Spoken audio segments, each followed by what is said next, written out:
Muy buenos días. Vamos a hablar en esta oportunidad de las escalas de complejidad biológica y dinámica de poblaciones. La materia viva es una estructura altamente compleja y organizada que vamos a considerar en ellas unos niveles de organización que van desde el más sencillo hasta el más complejo. Están numerados allí en la lámina, por si lo pueden ver, son 12. Comenzamos por el nivel subatómico, que comprende las partículas que componen los átomos, protones, neutrones, electrones. Atómico, que está constituido por los átomos, que son la unidad más pequeña de un elemento químico. Molecular, que está integrado por las moléculas, son el resultado de la unión de dos o más átomos. Organelo, que agrupa a los organelos intracelulares que tienen funciones especializadas como el núcleo, la mitocondria, etc. Celular, que comprende la célula, que es la unidad morfológica y funcional de todo ser viviente. Tisular, que está constituido por los tejidos, son el conjunto de células similares con un origen embrionario común y que trabajan asociadas para realizar sus actividades. Órgano agrupa a los órganos, que son conjuntos de tejidos asociados asociadas a una determinada estructura y que cumplen una función determinada. Organismo ya comprende a los organismos multicelulares compuestos por órganos, sistemas y tejidos, y también a algunos organismos unicelulares. Población se refiere al conjunto de los organismos de una misma especie que habitan en una determinada región. Comunidad son conjuntos de seres vivos de diferentes especies, ya esta vez, que interactúan entre sí. Los ecosistemas no solamente es la interacción que se produce entre los diferentes seres vivos, sino también la interacción que tienen con los elementos abióticos del ambiente, es decir, con los elementos no vivos. Y finalmente el máximo nivel de organización, que es la biosfera, que comprende a todos los conjuntos de todos los seres vivos y los medios en los que se encuentran. Debemos definir las células, los organismos, cómo se clasifican según su número de células. Tenemos los organismos unicelulares, que están constituidos por una sola célula, por ejemplo las bacterias, algunas algas y algunos hongos. Los organismos unicelulares coloniales siguen siendo organismos de una sola célula, pero que se agrupan para lograr una autorregulación, es decir, para un interés común. Nunca llegan a formar un tejido como tal. Los organismos pluricelulares o multicelulares, que son los organismos que están formados por millones de células que conforman tejidos especializados con diferentes funciones.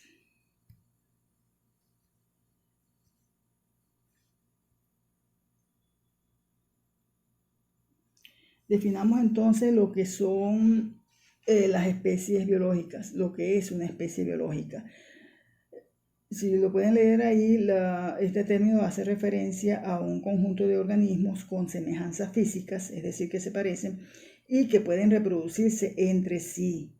No solamente ellos, sino que también su descendencia va a continuar reproduciéndose en las siguientes generaciones. Esto es una característica muy puntual de las especies, porque si no se reproducen, la descendencia, si no se reproduce, no se puede considerar especie.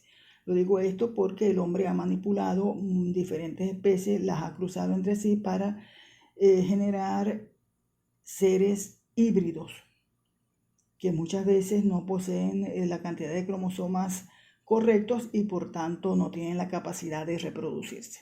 No se consideran especies como tal. Por ejemplo, el caso de el caballo con la burra, que da como resultado a la mula, o de la yegua con el burro, que da como resultado lo que llaman burdégano.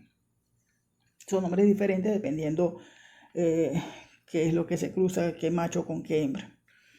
Van a dar individuos diferentes, híbridos diferentes. La especie biológica tiene 3 niveles de expresión, que son el individuo, que es cada organismo miembro de una población, la población, que es el conjunto de los individuos de una misma especie que habitan en una determinada región, ya lo habíamos definido antes. El hábitat, que es el medio físico donde vive una especie. La dinámica de poblaciones se refiere al estudio de cómo varían las poblaciones en el tiempo. Esto es porque las poblaciones no son estáticas, sino que son unos sistemas dinámicos que se encuentran en un continuo cambio. Este cambio está dado por las relaciones que se producen entre los individuos, tanto de una misma especie como de especies diferentes, y también con su hábitat. Entonces, las características que estudia la dinámica de poblaciones están nombradas en la lámina. Son las que están viendo ahí: la tasa de natalidad, tasa de mortalidad, tasa de crecimiento, distribución por edades, dispersión, tasa de migración, que puede ser inmigración y emigración, distribución espacial y territorialidad. La tasa de natalidad se refiere simplemente a los individuos de una población que nacen vivos por unidad de tiempo. La de mortalidad es lo contrario, es el número de individuos de una población que muere por unidad de tiempo. También tenemos la tasa de crecimiento, que depende de estas dos primeras tasas de natalidad y mortalidad, y que representa simplemente el aumento o disminución del número de individuos de una población por unidad de tiempo también. Estas tres primeras tasas y algunas de las otras trabajan siempre por unidad de tiempo, que si se hace en la especie humana, generalmente se toma el tiempo de un año, el estudio. La distribución por edades se basa en la capacidad de reproducirse o no de los grupos que se forman, que son básicamente tres: pre-reproductiva, reproductiva y post-reproductiva. La dispersión es la tendencia de los individuos de una población a separarse o trasladarse a regiones distintas o distantes.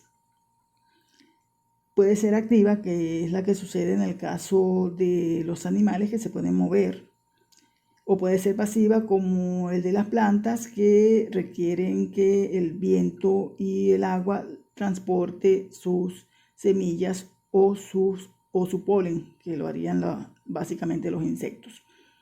Eso es la dispersión, puede ser de dos formas. Y un tipo de dispersión sería la tasa de migración, que es una dispersión activa característica de los animales. Y dijimos que estos eran de dos tipos: la inmigración, que es cuando los individuos o grupos de individuos llegan a establecerse a un lugar determinado, o sea, están entrando. La inmigración significa la entrada de individuos que vienen de otras regiones a ocupar una región diferente. La emigración, en cambio, es lo contrario. Es el cierto número de individuos de una población que abandona esa población para irse a otro hábitat sin regresar. Por lo menos no lo hacen en mucho tiempo. No hay que confundirla con los viajes temporales, por ejemplo de vacaciones, que no se pueden llamar emigración. La distribución espacial es sencillamente la forma como se distribuyen los individuos de una población en el territorio que están ocupando.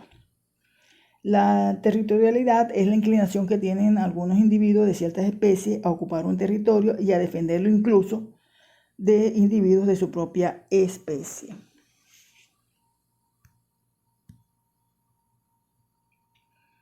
Hablemos entonces de la densidad de población, que es simplemente una magnitud que indica el número de individuos de una misma especie que se encuentran en una unidad de superficie o de volumen. Hablamos de superficie cuando nos referimos a un sustrato como la Tierra, y hablamos de volumen cuando nos referimos a un espacio tridimensional como el agua. La densidad terrestre por lo general se expresa en función de unidades de superficie, es decir, metro cuadrado, centímetro cuadrado, kilómetro cuadrado, etc. La densidad acuática por lo general se expresa en función de unidades de volumen, metro cúbico, centímetro cúbico, etcétera, etcétera. Para calcular la densidad poblacional existe una fórmula que es el número de individuos dividido entre el área o volumen que ocupa. O sea que necesitamos, para calcular esta cifra, necesitamos conocer tanto el número de individuos que tiene esa población como la superficie del área o el volumen que ocupa esa población. Por ejemplo, si nos dan un número de individuos de una población de 500 individuos que ocupan un área de 10 kilómetros cuadrados, nosotros debemos dividir 500 entre 10, lo que nos daría 50, una densidad poblacional de 50 individuos por kilómetro cuadrado. Esa sería la densidad poblacional. Esa fórmula es muy sencilla y es bueno que la conozcan para que puedan calcular si una zona determinada tiene demasiada población o, por el contrario, es muy despejada, o sea, hay más territorio que población. Bueno, muchas gracias. Llegamos hasta aquí con el tema. Cualquier duda, aclaración o confusión que tengan, por favor me la hacen saber, que con mucho gusto trataremos de resolverla. Hasta luego.